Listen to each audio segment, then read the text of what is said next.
All right, hello everyone. I'm lucky to get this award. I really appreciate the support of my colleagues. I'm going to share with you how lucky I am in this academic career. But first I want to tell you I'm really honored, and although I'm lucky, but I'm also honored and humbled to have this award. So in this picture, you see some very big names, right? Especially the former Chinese leader, Deng Xiaoping. But I'm not lucky enough to be related to him. But I want to tell you, my lifelong study with Deng Xiaoping. My father told me, without Deng Xiaoping, I will end it with an elementary degree, elementary school degree. And without Deng's effort to open the door of China to the Western world, I certainly could not come to the United States. So with that, I'm so lucky to get to one of the, maybe the best engineering school in China, Tsinghua University. And so this is a quad area of Tsinghua. So for many of you, you studied or you worked with University of Illinois Urbana-Champaign. You might wonder, I mean, did you steal a picture of ERWRI? I mean, this is a quad area of ERWRI, right? So here we have some serendipity. So my serendipity started from here. So when I was in Tsinghua, I had very hardworking teachers. So in their deep lifetime, they studied the English text. And then in the daytime, they taught us. Right? They taught us what they learned from the lifetime, from the English books. So my MS advisor, Professor Wong, he's a very creative, he has super creative capacity. So when he talked to an international visitor, he heard about group decision system, artificial system, and then he turned away to his student and said, now you do the work on this. So that's why my MS thesis ended with this topic. Expert system, intelligence, artificial intelligence. Even today, those topics are not out of date. I'm lucky. I'm lucky to have this, to work on this topic. So now I'm lucky because even before I came to the United States, I learned a lot from international collaboration. So maybe some of you, in the first up two pictures, you recognize someone. You recognize the tallest guy in the first picture. That's Dan Xie. Of course, that's when he was young. He was much younger. And also in another picture, you might recognize David Eaton. After some years, David Eaton became my PhD's committee member. And they got a project from the World Bank. They taught students how to code in Fortran. And their model ended with, their model formed the foundation of the water allocation in the ERWRI basin. And that model has been used for large-scale water allocation policy in China. So probably Dan and David Eaton, they did not realize how important their work is. And they got my classmate in their group. And my classmate taught me about GANs, about Fortran, about water allocation. And also I'm getting involved myself in another project, which is the UNDP North Water China Management Project. So in that project, we got a number of prominent international consultants. They are economists. But in China, at that time, no economists work on water resources. We are all engineers. Then what could we do? The engineers needed to work with economists. Arnold Michelson told me we have to do hydroeconomic modeling. I said, that's it. This concept has influenced my whole career. And I particularly got a lot of help from Professor Ron Law. And I'm talking about him later on. And through this project, I also got a very good opportunity to visit the University of Virginia to have the 6 weeks short course. So the main teachers are Doug James and Jakob Hims. Many of you know these names, right? And so Doug became my lifelong mentor. And Jakob taught us excellent lectures on systems. He used to ask us, now, in your opinion, what is systems analysis? I said, oh, it is a method. No, it is a philosophy. Okay, it is a philosophy. So I got a certificate from that course. So lucky enough. All right, and then Professor Roland North brought me to Clemson. So in Clemson, I taught some major courses in hydraulics and hydrology. And after that, I realized why I had some tough time to understand the concepts from my teacher in Tsinghua. And I thought maybe I could just go back to Tsinghua to teach those courses in English.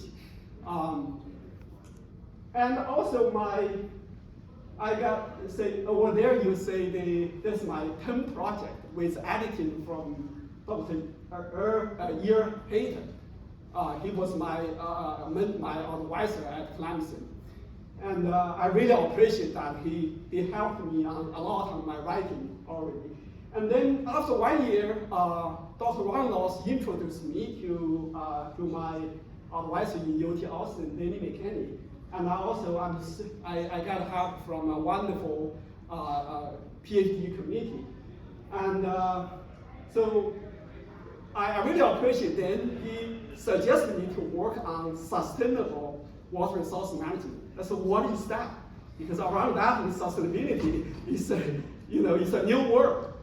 And Dan was very right. Because of this, my thesis was the most downloaded thesis for many years from UT Austin library. I think that's really because of that word, sustainable. And as this word become a buzzword. So among my committee, I got a lot of help from Professor Yang Larson. He's a world authority on nonlinear programming, and particularly he helped on my writing. So for many times, I started behind Yang Larson, and I watched how he convert my long paragraph into a few lines with even better idea. I never forget about that. All right, then EWRI, my work with EWRI. International Flood Policy Research Institute, that's a title, right? International Food Policy Research Institute. So how can I get along, how can I get to work with EWRI? That's because Danny McKinney presented our work here at the international conference. And then Mark Roosevelt is an economist. He approached them, he said, hey, I like your work, I want to support your work. And that actually provides a financial support for my last 2 year graduate study. And that also created a job for me at EWRI. But in the beginning of EWRI, they did not want to have me as a postdoc. Postdoc is among the senior researcher at EWRI, because I don't have a degree in economics or policy analysis. All right, and then in a few months, I told them, I said, hey, by your model, you project the food production in a smooth line. You forget the hydrological variability, water resources variability. So I can do something to generate these fluctuations. And they said, oh, it looks like you understand economics. We can promote you from a senior scientist to postdoc. I think that's a happy promotion. So one of my major work over there is to do this global water and food modeling, and we make projections to 2025. So my major work is to develop a water component, including reservoir component, and couple that with a flagship model used by the World Bank for food production, demand, and trade. So you might think, oh, you are so lucky to work on this global issue, right? But actually, I can tell you, I had some painful experience because I was often criticized by some colleagues. They said, what are you doing? So what is global hydrology? So yeah, but fortunately I have a few people, especially Professor Manuel Law. He got the Winter Child Award. He delivered a talk yesterday, and he said this is really new. I encourage you to move forward. And he even invited me to go to Columbia and give a talk to his colleagues. And another thing is, by the way, but not today, global hydrology, global food and water model, that becomes looks like it's a hard topic for people. And another work I did is the so-called hydroeconomic modeling that follows my thesis. And I particularly, actually, this work is very much encouraged by Jay Land, and also that followed his Kelvin model. And I also want to mention Richard Howard. He's an economist, agricultural economist too.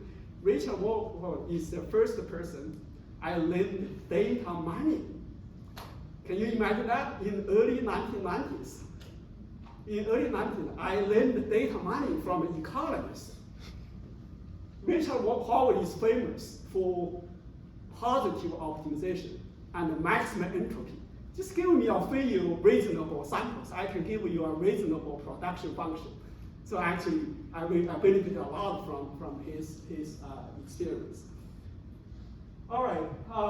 Now, I still don't know why I ended with, how lucky I am I ended with ERWRI.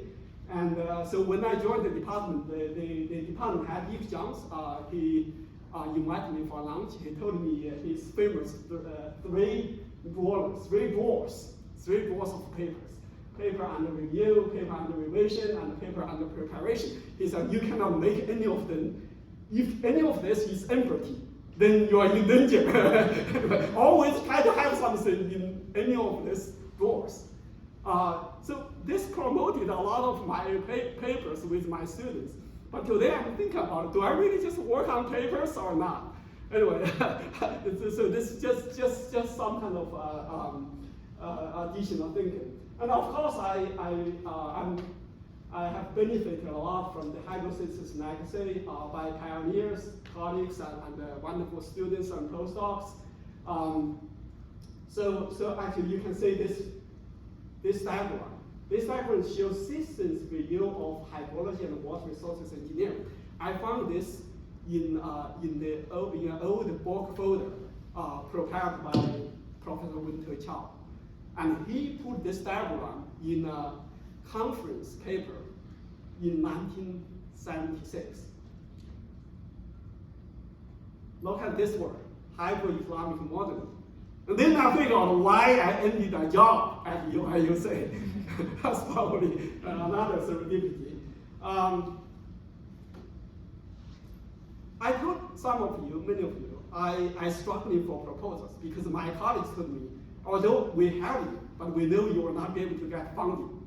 They told me that. And eventually, I proved they're right. I proved it. By 25 failed proposals, 25 rejected proposals.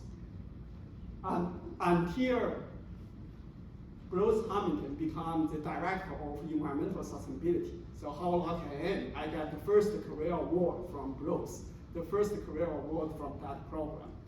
And then I also got some other grants. That's why I got tenure at EWRI. And then my colleagues, I think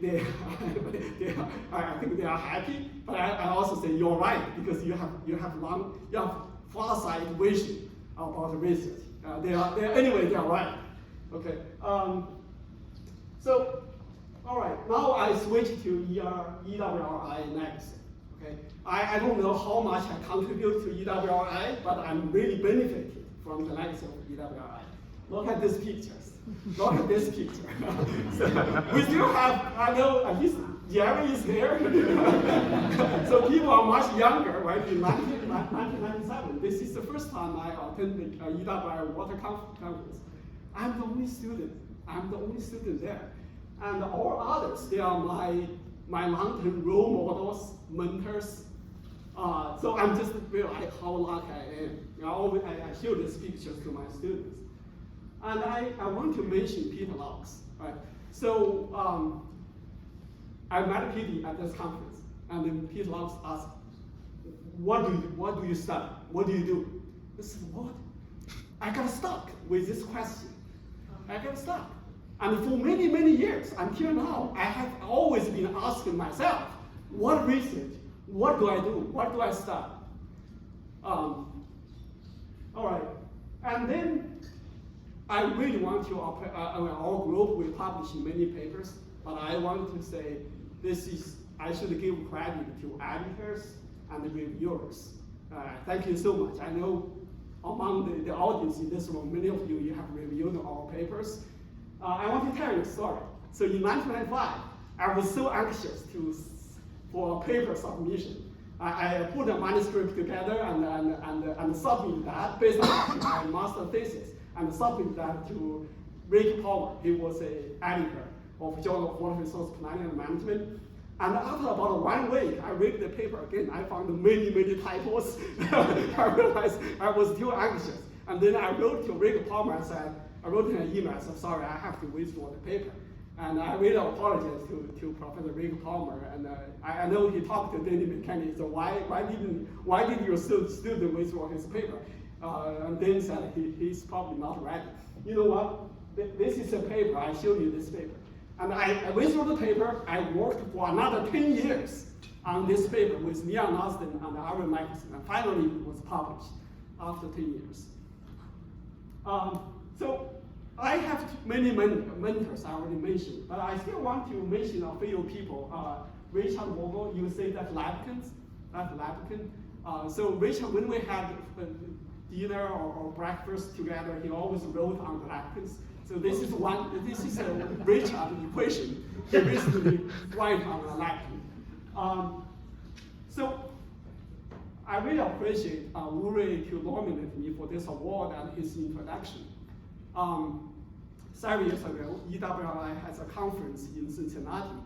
I made a very sharp stop in front of stop sign, and then I found Chad Howard and ERWRI. They were about to cross the road, and then they locked my door. They locked my glass. They said, "Ximing, we are old, but we are still useful." ERWRI has been useful. He has been so much helpful, right? The particular thing I want to mention that. So in 1 year, ERWRI and ERWRI, they said, we have our best student. We hope we can provide a postdoc opportunity, but make sure you don't disappoint us. You know what? Marshall Hirsch, he's here. Right? They really helped me. They helped me so much. Without him, I would fail in one of my major NSF projects. So the picture here is that is the IPW. You know, IPW. This is the international conference of EWRI. So we had a conference in Wuhan. So this is the place today which is more famous than before. But with many people from EWRI, we had very successful conference over there.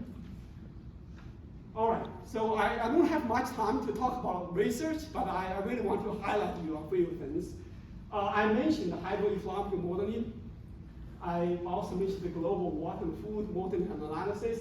So when I joined EWRI, I tried to extend that to a little more general topic. This is a couple later field resistance for water resources planning and management. And I want to share with you a few comments on reservoir operation, infills, and also the human dimension of hydrology. So I worked on the global scale, right? So people wonder, why did you evolve to reservoir?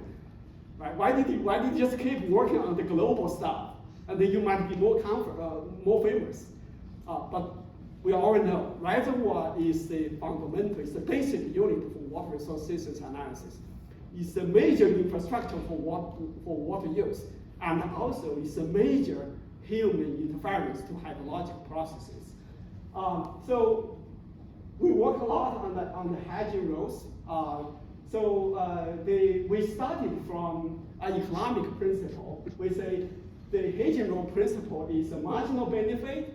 Marginal benefit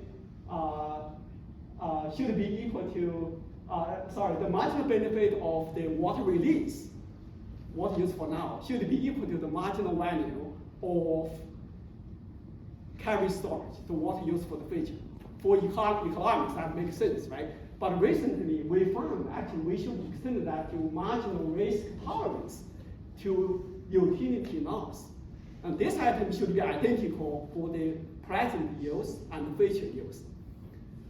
And you know what? We try to dig out, is this related to our previous work in water resource planning and management?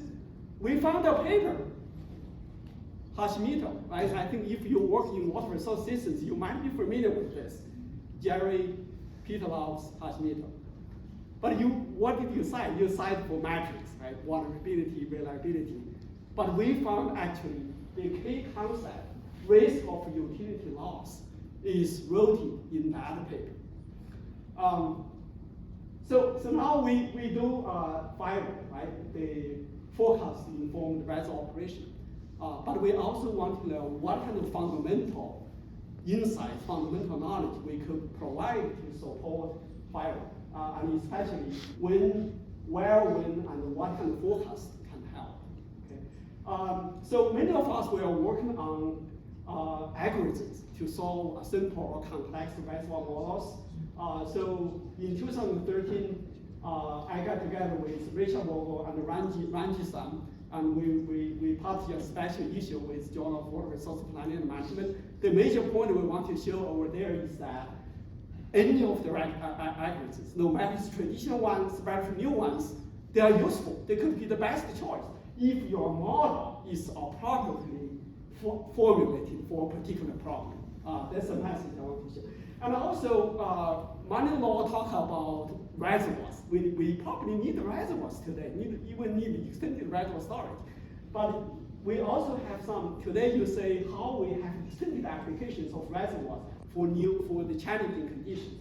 So for example, the reservoir reoperation for fish habitat recovery and water quality and environment hygiene, and also the storage reallocation. So actually based on some studies, we found somewhere in California, the reservoir storage has been shifted from water supply, hydropower, to flooding control, because flooding control becomes more important for people because of the development over there. But in other cases, just on the other way, we try to do the so-called flooding water conservation. So we try to take some risk from flooding control and try to save more water for future use. All right, just a few words about infills. You're familiar about that, so I thought I'm running out of time. So when people wonder what is infills, right? So for physical hydrology, that's not, principally we do water, solar water vegetation, right? But when we talk about infills, my understanding is that the key point is to add human dimension.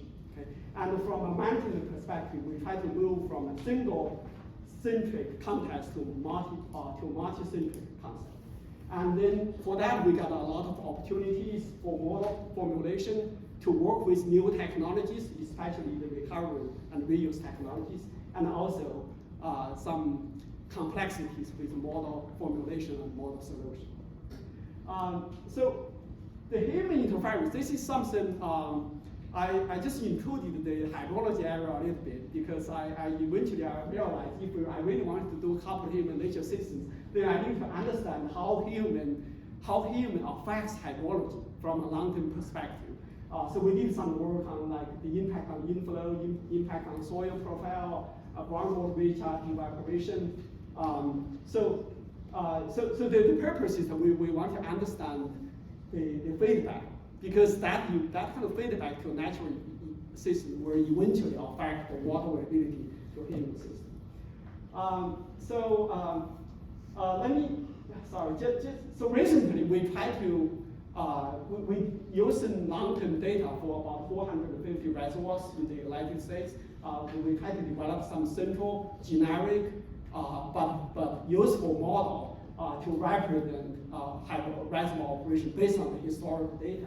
And now we are trying to build this into SWOT model, and we try to also couple this rainfall runoff model with reservoir with watershed management, with rainfall runoff modeling. And we found with a reasonable reservoir component, we can not only we can optimize, we can improve the structure of rainfall runoff model. All right, that's an agent-based model. We have a lot, although our community, we have a lot of debate, but I really want to share with you my view, my vision is that now with data technology, with AI, we don't need to debate. I believe this will bring us there. Okay, this will help us to build more reliable, more useful agent-based model. So this is my dream. So what is the next generation of watershed or basin management models? They need to be scientifically sound, institutionally realistic, and computation detectable. That's the area for many of us to work. But I particularly want to share with you my point. So we have to put some attention on qualitative work. So the combination of quantitative and qualitative will provide us useful insights for decision making. Okay. So I just want to, I really, my career really catch the golden time for China to learn from, learn and collaborate with the Western countries, and to show my appreciation to many mentors at various stages, students, postdocs, and visiting scholars at Winter Child Hydrosystems Lab. But I also want to say I'm lucky because I got benefit from the era of systems approach. So back to some years ago, people said this is a dying era. The systems analysis, what we saw systems analysis is dying out. But look at today, our community is growing by many wonderful young people. So we have, I believe you will be more lucky than I am. Thank you all.